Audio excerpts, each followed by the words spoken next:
Avant toute chose et avant donc de commencer cette vidéo, est-ce que tu es allé sur la chaîne secondaire qui s'appelle L'Antre? Parce que oui, il y a une chaîne secondaire, tu as vu, il y a une nouvelle figurine pop, mais je la cache un petit peu pour que tu ailles voir du coup la vidéo de présentation de cette figurine pop, parce qu'on peut le dire, c'est vraiment une vidéo assez sympathique. En tout cas, je t'invite à aller voir cette chaîne secondaire qui s'appelle donc L'Antre où je présente quelques petites figurines. Et je parle un petit peu du décor, ce genre de choses. Avec plein de vidéos qui vont venir s'agrémenter, ça va être vraiment très cool. En tout cas, je t'attends donc sur cette chaîne secondaire, et là, tout de suite, on est sur la chaîne principale qui est donc Landry. Et on va donc parler par rapport du coup à ce personnage, du personnage de Hulk. Et avant toute chose, je voulais aussi te préciser qu'il va y avoir un live ce soir comme tous les jeudis. Ce sera donc un live jeu, j'espère que la connexion sera meilleure que la dernière fois, seulement nous n'en sommes pas encore là. Donc je t'attends tout à l'heure à 21h15 pour un petit live avec des petites questions Marvel et aussi qu'on puisse parler tous ensemble quoi. En tout cas, là on va parler enfin de ce qui s'est passé pour Hulk, de faire un petit peu tout le récapitulatif qui s'est passé pour le personnage parce qu'il y a eu beaucoup de choses pas très intéressante pour l'instant, mais en espérant que ça aille pour le mieux après. Puisque ça a commencé en 2008 avec L'incroyable Hulk, qui était donc un film avec Edward Norton, réalisé par Louis Leterrier, qui au premier abord n'était pas forcément lié au Marvel Cinematic Universe, mais avec la scène post-générique et quelques petits indices laissés dans le film, on pouvait comprendre que si. Ce qui a donc fait que l'on a revu Hulk dans le film Avengers. Oui, je suis passé extrêmement vite sur le Hulk de Norton, c'est juste que on va s'intéresser au Hulk de Ruffalo, puisque ce ne sont absolument pas les mêmes personnages. On le découvre dans Avengers. C'est un mec, alors déjà il porte un blazer marron avec une chemise violette. Niveau goût, on a vu mieux, c'est vrai. Il ne faut pas trop le titiller et l'énerver, sinon il se transforme en un énorme monstre vert. Sauf qu'il le précise à Captain America. Le voilà mon secret, Captain. Je n'ai jamais cessé d'être en colère. Donc s'ensuit des petites bastons par rapport à Hulk, etc. Mais ça, c'est un petit peu la partie un peu moins intéressante de l'histoire de Hulk. Puisque ça va commencer à devenir intéressant à partir d'Avengers l'ère d'Ultron. Même si avant, il y a eu Iron Man 3, avec la petite scène post-générique dans laquelle Mark Ruffalo interprète, Bruce Banner, dans laquelle en fait il écoute l'histoire de Tony Stark qui raconte ce qu'il s'est passé dans Iron Man 3. Seulement il dort et il dit je ne suis pas ce genre de docteur. Cette scène post-générique n'avait réellement aucun sens et aucune utilité, mais elle a le mérite d'exister. Donc on le retrouve dans Avengers l'ère d'Ultron, il a une petite romance avec Natasha, romance que tu peux comprendre aussi avec des éléments laissés dans Avengers, c'est elle qui vient le chercher, il y a des petits jeux de regard, des petits sourires, des petits...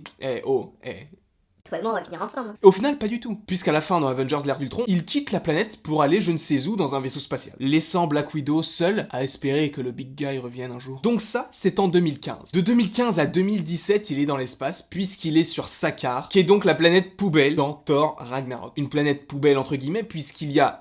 beaucoup de déchets. Et il y a aussi une arène de gladiateurs dans laquelle Hulk refait la connaissance entre guillemets de Thor. Ce n'est plus Bruce Banner, mais c'est Hulk que l'on voit beaucoup plus dans le film. Après, Hulk retourne dans le Quinjet, il découvre le petit message de Natasha, affaiblit un petit peu Hulk, laissant Bruce revenir. Après, Bruce dit quelque chose de très intéressant. Il dit, si Hulk revient, moi je ne pourrai plus revenir. Et c'est tout à fait logique, puisque depuis le début, on voit quasiment que Bruce Banner, et Hulk ne sort uniquement que pour se battre. Alors que là, de 2015 à 2017, Hulk était là...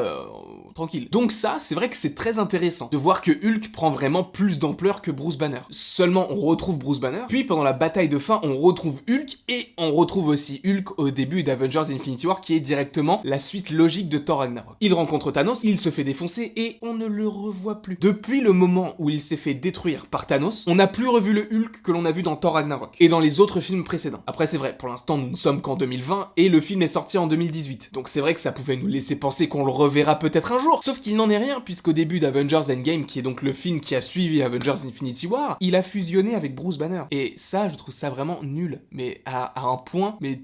T'as jamais vu ça, mec. J'ai trouvé ça extrêmement nul de voir que Hulk et Bruce ne faisaient plus qu'un. Alors oui, je sais, dans les comics, c'est peut-être arrivé, etc. Mais honnêtement...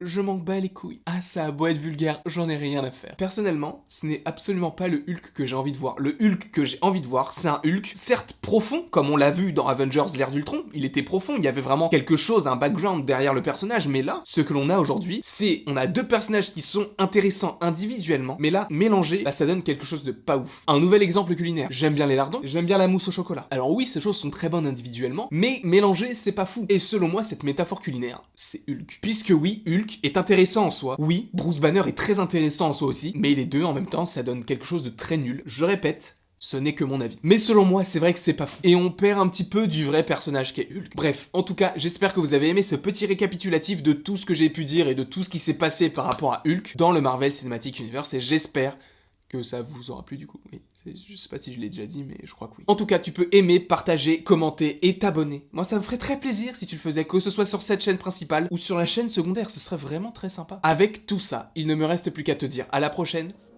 pour la prochaine.